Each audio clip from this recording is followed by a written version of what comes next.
of all, the neighborhood looks very, like it's the odds are stacked against them to start before they even get to school. Absolutely.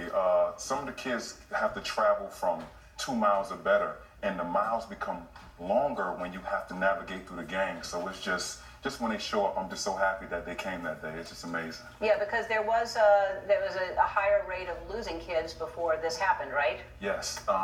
So when I first got to the school, I lost a student, and it was my first bout with death, and it was like, wow, this goes on in schools. I thought this was something I just seen on TV, and we had to come up with different ways to navigate the journey for them coming to school, and just be there for them. This love. I just call it love. I just try to give so much love that they give it back to me. Well, you can see that in the setup package. You can see how much they respect you and how much you love them. So you're a brand new principal, but you've been at the school for how long? So I've been at the school 4 years in a vice principal capacity.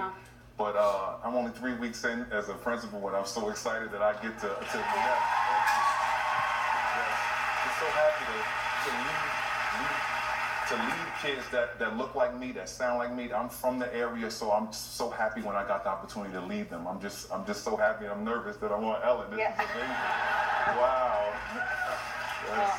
Well, I admire you for what you're doing, and these kids are really lucky to have you because, you know, you're somebody that they can look up to and say, you know, look what I can do. Yes. So you've had this laundry room since the beginning of school. Yes. How has that changed things? Wow.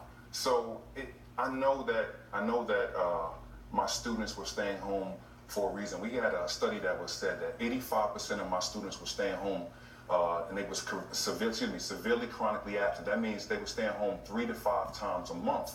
And after we started making calls and finding out what was going on, we had listened to the parents, and they said, I don't have it, I can't wash the clothes. The kids were saying I was being bullied, fights, I'm gonna fight because of this. So we had to come up with a plan, and I'm so happy that we started this laundromat because just the love has been coming in, and we already did so many loads of clothes. I'm just so happy that I removed that barrier, and now we can get to the root of everything, which is just educating the kids, and that's what it's about. Yeah, well, you're doing it. And here's another thing that you're doing. You have this after-school program called Lights Are Always On. What's it called? Lights On. So we came up with the name Lights On because right now, even in California, you drive by school at night, the lights are on. So I was saying, how about we put some loving people in there that love the kids more than their job, and let's, you know, take care of them and give them a safe place. Because in my town, crime was most prevalent from 6 to 11 p.m. And the local police department said, Cook, if you can come up with something, that would help us out because those kids, they have nothing to do, so they would get into some trouble.